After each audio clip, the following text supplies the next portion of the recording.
اولیاء اللہ کی نہیں مانی تو ہمارے بچے ہماری کیوں مانیں گے؟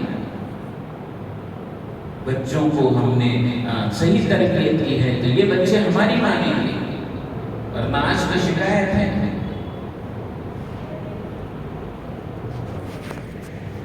بچے ماں باپ کو لے جا کے ڈال رہے ہیں، اولڈ ایج ہوم میں ڈال رہے ہیں، لے جا کے ڈال رہے ہیں۔ پرسوں ایک آدمی آئے، بڑے مالدار آدمی، کروڑ پتی آ گیا، وہ رو رہے بیٹھ کے 80 سال ہو گئے، کیوں بھائی کیا ہے، اللہ کیا کام کرے، سب کچھ دیا ہے لیکن بچوں نے باہر بھگا دیا ہے۔ اب ان کی غلطی، اب بچوں کے لیے زیادہ غلطی ان کی نہیں ہے کہ انہوں نے صحیح تربیت نہیں دی، لے جا کے باہر چھوڑ دیا۔ 80 سال کی عمر، زندگی بھر بیچارہ کماتا رہا، خون پسینہ ایک کر کے کمایا، آج اس کا 1 روپے بھی حق نہیں ہے، بچوں نے بھگا دیا باہر۔ تو اس لیے ماں باپ کی ذمہ داری ہے کہ اولاد کی صحیح تربیت کرے، اور اتنی تربیت کرے کہ وہ دنیا سے ہم جا رہے ہو کہ یہ دیکھتے ہوئے جائیں کہ یہ میرے بچے وہ سب دیندار ہیں۔ یہ حضرت یعقوب علیہ السلام نے جو کیا ہے قرآن میں اللہ نے ان کا قصہ ذکر کیا، اسی لیے کہ ہر ماں باپ کی یہ ذمہ داری ہے کہ وہ موت تک بچوں کی نگرانی کرے۔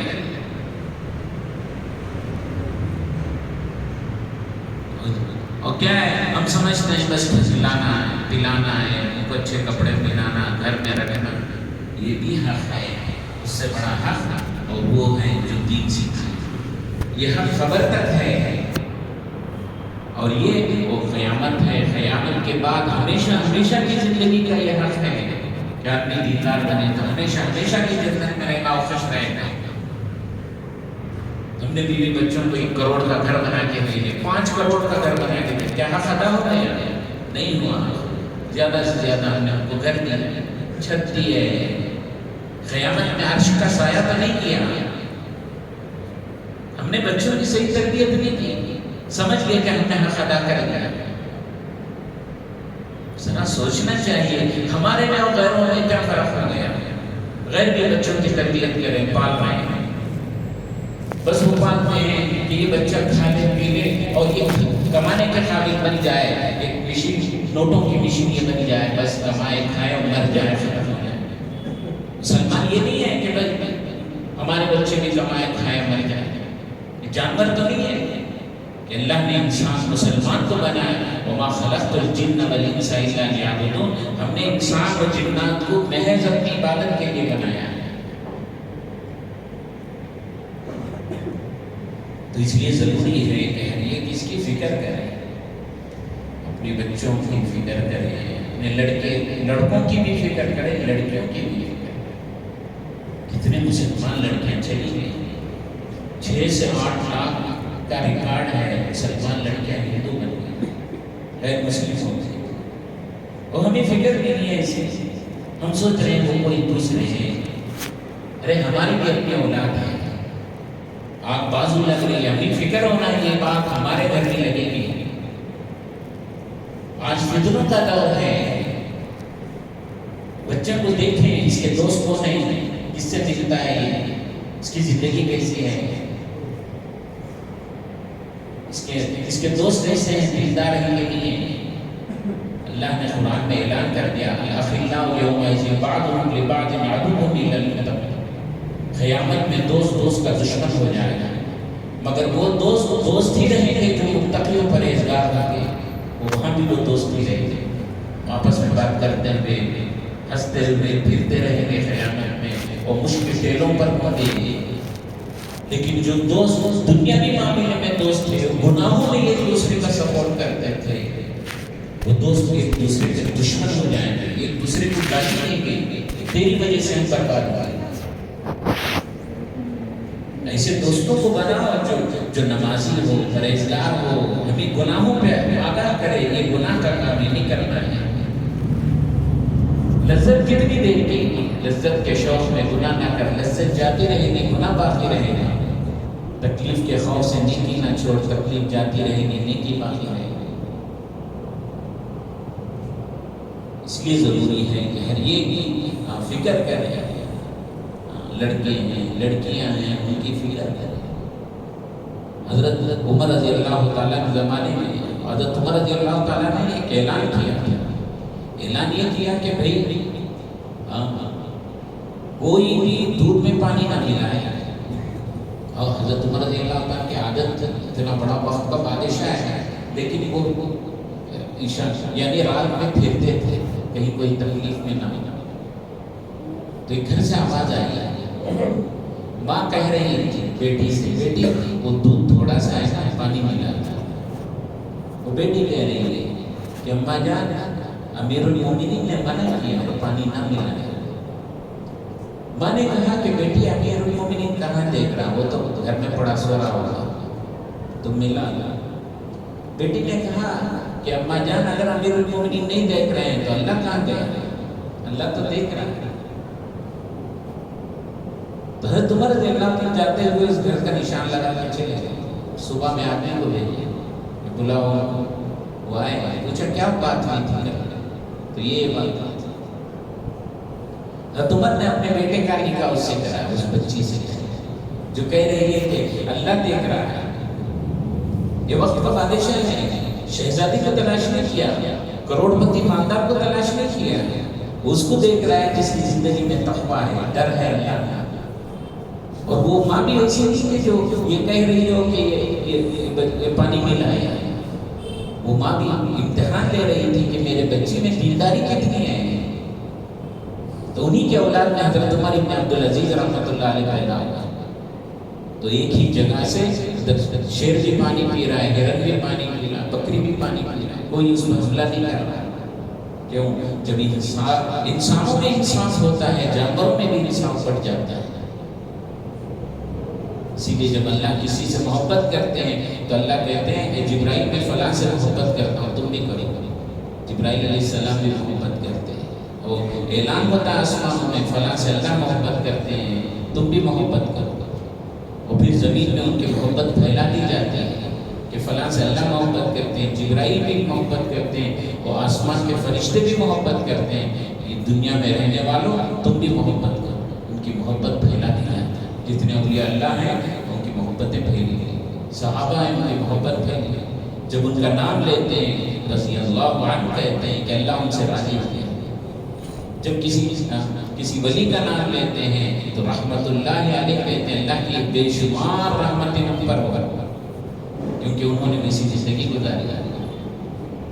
اس لیے فرمایا کہ حضرت عمر رضی اللہ تعالیٰ کے زمانے میں ایک آدمی آیا, بوڑھا آدمی. اس نے کہا میرا بیٹا میرے اوپر ظلم کرتا ہے, کھلاتا نہیں ہے, میرا حق ادا نہیں کرتا. بیٹے کو بلانے کیا بات ہے؟ اور اس نے کہا کہ اے امیر المومنین آپ بتائیں صرف بچوں کا ہی ماں باپ پہ حق ہے یا ماں باپ کا بھی بچوں پر حق ہے؟ خالی بچے ہی حق ادا کریں یا ماں باپ بھی کرنا ہے؟ پوچھا کیا بات ہے؟ اس نے ایک حق بھی میرا ادا نہیں کیا. ماں باپ کا حق یہ ہے کہ بچے کا نام اچھا رکھے اور اس کو دین سکھائے. اور اس نے کہا کہ دیکھو اس نے میرا کوئی حق ادا نہیں کیا. بچہ کہہ رہا ہے باپ کے بارے اس نے میرا حق کوئی ادا نہیں کیا. پہلا حق یہ تھا کہ باپ کو چاہیے کہ اچھی یعنی آدمی کو چاہیے کہ اچھی جگہ شادی کرے, دیندار جگہ. تو اس نے مجوسی سے شادی کی ہے تو میری ماں مجوسی ہے, میرا کیا حق ادا کیا اسے؟ اور دوسرا میرا نام اس نے جال رکھا. جال کہتے ہیں کیڑا ہے یا بدسورتی کو کہتے ہیں. اس نے نام میرا کوسا اچھا رکھا. اس نے مجھے کبھی دین سکھایا ہی نہیں ہے. تمہر نے اس بوڑھے سے کہا اٹھ کے جایا تو نے اس کا حق ادا نہیں کیا اور سوچ رہا ہے کہ میرا حق ہی ادا کرے. یہ حق ادا نہیں ہے. ایک دوسروں کا حق ادا کرے. ہر ایک چیز میں نہ ہے. ہم اسکول پڑھا رہے ہیں, کالج پڑھا رہے ہیں, بچے کو لے جائیں چھوڑیں اور پھر وہاں سے لے کے آئیں. وہ فون میں کیا بات کر رہی دیکھیں. لڑکا ہے تو دیکھیں اس کے دوست کون ہیں, یہ فونوں پہ کس پہ بات کرتا ہے, کس سے تعلق کرتا ہے. لوگ پیچھے پڑے ہوئے ہیں مسلمانوں کے, ان کی بچیوں کے پیچھے پڑے ہوئے ہیں کہ یہ ایمان سے خالی ہو جائے, یہ پریشان ہو جائے. لاکھوں کروڑوں روپے خرچ ہو رہے ہیں اس پہ. کہ مسلمان بچیوں کو کیا ہے ان سے نکلے گا، ان کو کیا ہے ان کو اپنے پاس ان کے مذہب کو چھڑا، اور کچھ دن کے بعد وہ بھی اب مذہب چھڑا کے لے گئے، خاندان سے چھڑا کے لے گئے، اور پھر کچھ دن کے بعد وہ وہاں سے بھی بھگا دیں گے، چلے جائیں، اب وہ بیچاری کیا کریں؟ تو اس لیے ضروری ہے کہ ہم اپنی اولاد کی بھی فکر کریں، اور ہم اپنے دوستوں اور رشتہ داروں میں بھی یہ بات کریں کہ اولاد نیک بنانا، قرآن سکھانا، دین سکھانا، ان کو ایمان سکھانا۔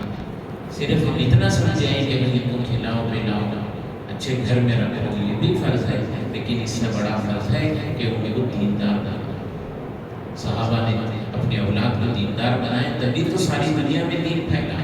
صحابہ نے محنت کی، پھر کہ ان کی اولاد نے محنت کی کہ دنیا کے چپے چپے میں دین پھیلا۔ اس لیے جتنے بھی اولیاء اللہ گزرے ہیں، سب کی پرورش میں، تربیت میں ان کے ماں کا دخل ہے۔ حضرت الدین بختیار کاکی رحمۃ اللہ علیہ ابھی مکتب میں گئے پڑھنے تو انہوں نے 13-14 پارے سنا دیے۔ کیوں؟ ان کی ماں حافظ قرآن تھی، وہ پڑھتی تھی اور یہ بھی سنتا تھا، وہ سنتے سنتے، اور یہ جب مکتب میں گئے وہ قرآن سنا رہے۔ تو اس لیے ضروری ہے کہ خود بھی نیک بنے، اپنے گھر میں بھی نیک ہو، سب نماز پڑھیں تو اولاد بھی نماز پڑھے گی۔ ایک بزرگ نے اپنی بیوی سے کہا، دیکھو تمہارے پیٹ میں حمل ہے، ایسی حرکت نہیں کرنا تاکہ اس بچے پہ اثر نہ ہو جائے، اتنی فکر ہے۔ وہ بچہ پیدا ہو گیا، زمانے کے بعد بچہ کچھ بڑا ہو گیا۔ ایک دن باپ کہیں جا رہے تھے تو بچہ بیر تھے وہاں رکھے اور اٹھا کے کھا گیا، وہیں اسی پٹائی کی اور پھر گھر کو لائے۔ گھر والی سے پوچھا کہ بچہ ایسی حرکت کیوں کیا؟ تم نے تو اسی وقت سے اس کی فکر کر رہے تھے۔ تو ماں نے کہا، ہاں میرے سے چوک ہو گئی تھی، پڑوسی کے جو بیر کا جو شاخ کی درخت کا جو ڈھالی تھی وہ ہمارے یہاں جھک رہی تھی، کہ اس زمانے میں جب یہ میرے پیٹ میں تھا میں نے اس کو ایک اٹھا کے کھا لیا تھا، توڑ کے کھا لیا تھا، تو اس کا اثر بچے پہ پڑا۔ اس لیے ماں باپ کی ذمہ داری ہے کہ بچوں کی صحیح ہے۔ دلی میں ایک بہت بڑا چور تھا، اس کو سلطان چور کہتے تھے، اس کو سولی کا حکم آ گیا۔ جب وہ مل گیا تو اس کو کہا کہ اس کو سولی، اس سے پوچھا کہ تیری آخری خواہش کیا ہے؟ اس نے کہا میری ماں کو بلاؤ، میں بات کرتا ہوں۔ اس کی ماں جب آئی تو اس سے کہا اور قریب آئی، تو جب ماں قریب آئی تو اس کا کان کا ٹک لیا۔ لوگ کتنا بدماش ہے، پہلی چور ہے اور سولی پہ جا رہا ہے، جاتے ہوئے ماں کی بددعا لے کے جا رہا ہے۔ تو اس نے کہا کہ آج جو میں سولی پہ چڑھ رہا ہوں یہ میری ماں کی وجہ سے۔ پوچھا کیا ہے؟ میں نے پہلی جب اسکول پڑھتا تھا تو میں پڑوس میں گیا تو وہاں مرغی نے انڈا دیا، میں چرا کے لایا تو میری ماں کے میں تل کے دیا تھا، اس کے بعد میں بڑا چور بن گیا۔ اگر اسی وقت مجھے مارتی ڈانٹتی اور وہ انڈا واپس کرتی تو آج میری یہ نوبت نہیں آتی کہ میں سولی پہ چڑھوں، یہ میری ماں نے کیا ہے۔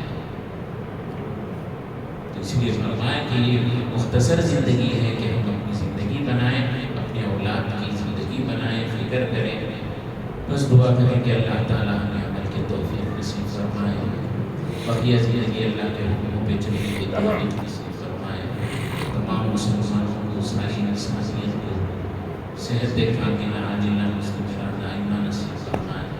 یہ جو بلائیں، وبائیں اور بیماریاں ہیں اللہ تعالیٰ سب کو ختم فرمائے۔ یہ ہماری مسجدیں اسے آباد ہو گئی، مسجدیں کھلی رہی، اللہ اسے فیصلے فرمائے۔ جو مسلمان دنیا سے رخصت ہو چکے اللہ ان کی مغفرت فرمائے، جنت الفردوس میں مقام کریم نصیب فرمائے۔ خصوصاً ہندوستان کے تمام مسلمانوں کی جان مال عزت آبرو ایمان